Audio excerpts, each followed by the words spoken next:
and we all started to get together at different sorts of parties and happenings in London, and enjoy meeting each other, dancing together, and getting into music from different cultures. So in 1987 we tried to put that party on plastic, and we made a record called Say Kids, What Time Is It? And people have called this the first UK sampling record. I wouldn't quite agree with that. People like Art of Noise have been doing it for a while, but in a way it was the first London DJ record to give that kind of club culture and identity. And we were very much inspired by the work of some American artists, like from the hip-hop side we had Grandmaster Flash, who pretty much invented scratching and mixing with a lot of input from other people, but he was one person who we really noticed and looked up to. And then a couple of guys called Double D and Steinsky from New York, and their lessons 1, 2 and 3 were lessons to us. They're 12-inch singles that showed that you could mix a lot of different types of music together and make it cool. So we started making records like that, and one day we got a call from Island Records, and they wanted us to remix a track called Paid in Full by Eric B and Rakim. So these were major American hip-hop artists, and we thought we could make the track a lot more interesting and put our stamp on it by mixing in a lot of other samples. So I wonder if this will play in. I wonder if you remember this one. Okay, 1 second.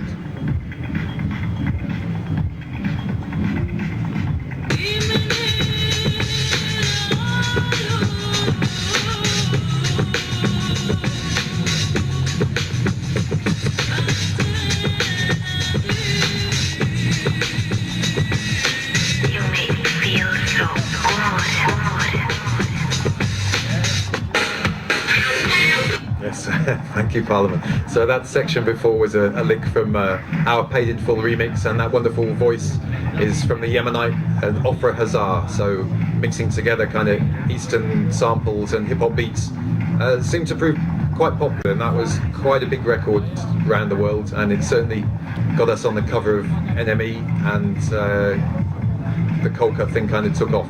So we were making some other records like this, and the term sampling started to become popular, and the papers were writing articles about it, and at the same time club culture was taking off.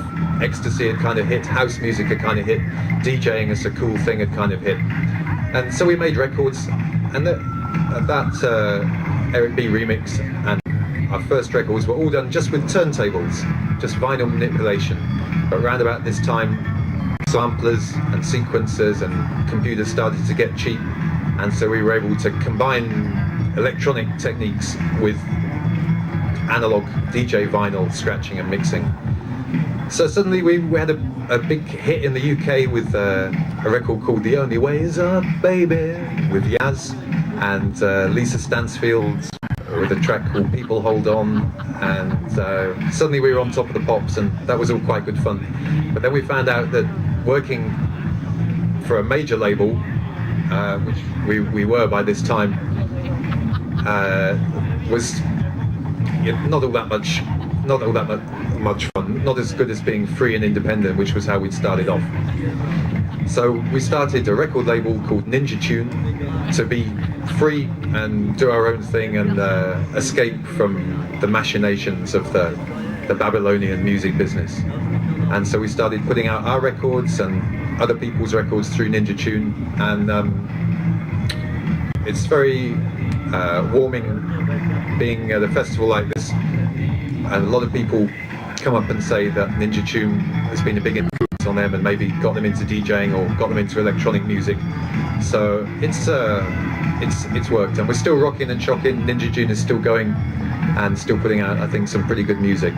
But let's rewind to the early 90s. I started a project called Hex, and with 3 guys, Robert Pepperell, Miles Visman and Mario Aguera, who were artists and computer programmers, which was a kind of new combination skill set that I was very interested in as well. So we started to experiment with combining DJing with visuals and interactive multimedia. So we were able to graft audiovisual media onto the club scene by starting to VJ at parties like Telepathic Fish and Mega Tripolis and the Big Chill, mixing visuals along to what the DJ was spinning, which I was kind of demonstrating before we actually kicked off. By the way, the incredible DMT ayahuasca type of movie is called Blueberry, a kind of psychedelic western, which is also worth checking out. So Mega Tripolis was an example, a new type of dance culture expression that was more than just ecstasy music and strobe lights. I'm sure a lot of people at Boom were inspired by and felt that zippy energy of the 90s. We started to recognize that technology could provide hippies like us with warp drive booster power to realize our ideas. Yes, and the possibilities of the net for connecting us up started to take off. And Mega Tripolis was a great environment where guests like Terence McKenna and Ram Dass started to demonstrate or help demonstrate a path between hedonism and evolution. A friend of mine called Greg Sams, in a film called Liquid Crystal Visions, which you may know, he said that when we party, we're giving Gaia the message that some of us are happy to be alive. And I thought that's about the best excuse for partying and hedonism I've heard so far. So big up Greg for that. And I think that idea is still alive and kicking here at Boom. We're having a good time. We're letting the planet know we're having a good time. So once we pick up our litter, we're in the clear, I think. So I'm actually not particularly into trance music myself. I can get down to it for about 20 minutes, but I have to say that going around a lot of festivals, culturally and energetically, the trance scene is pretty well up there. I do love it, and you know, Mega Tripolis is kind of where I first experienced that. So we got a new technique then, which was using a video mixer, so we could mix visual sources together, like a DJ mixes records together, and it fascinated me. Not just because I started taking acid again from time to time around that period, but it was clear that, as with sound, mixing two elements together created a third offspring, or a third element, an offspring, a hybrid meaning. You couldn't necessarily predict what that offspring would be like any more than you can predict what your children would necessarily be like. I've said before, I think music's kind of the artistic, mixing is kind of the artistic equivalent of sex, recombining all those genes and memes and getting something new out. So when we could mix visuals together, then we could mix music in with that, we could take it to some other levels, and it was just fun to mix stuff up and see what happened.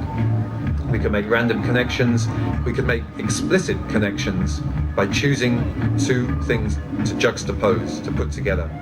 And I was thinking today that really it's the audience who makes that process become alive, because the generation of that third meaning, we put the two things on the screen, but the third meaning is generated in the mind of each viewer who's got their awareness focused on that stimulation. So it's interactive. The viewer's fully involved with decoding and generating the meaning of a montage, and I think that in some ways makes it more interesting than just a film where you're just being shown some information, you take it in. Sure, you process that, but it can be quite a passive kind of processing. So we started to enjoy mixing sound and image together, and you know, for a while we thought we'd invented something, but then we became aware that this had been going on for quite a while, and there were a lot of other people who'd had the same idea, indeed, for hundreds of years. So as a child, I loved the Disney film Fantasia, which has a great section where the sounds of the orchestra are shown as abstract animations, showing how sound can be represented visually. So I started to collect early work like that. So let's have a look, see if I can persuade this to run at that section from Fantasia. Yeah, we've got it on screen. Let's mix over. And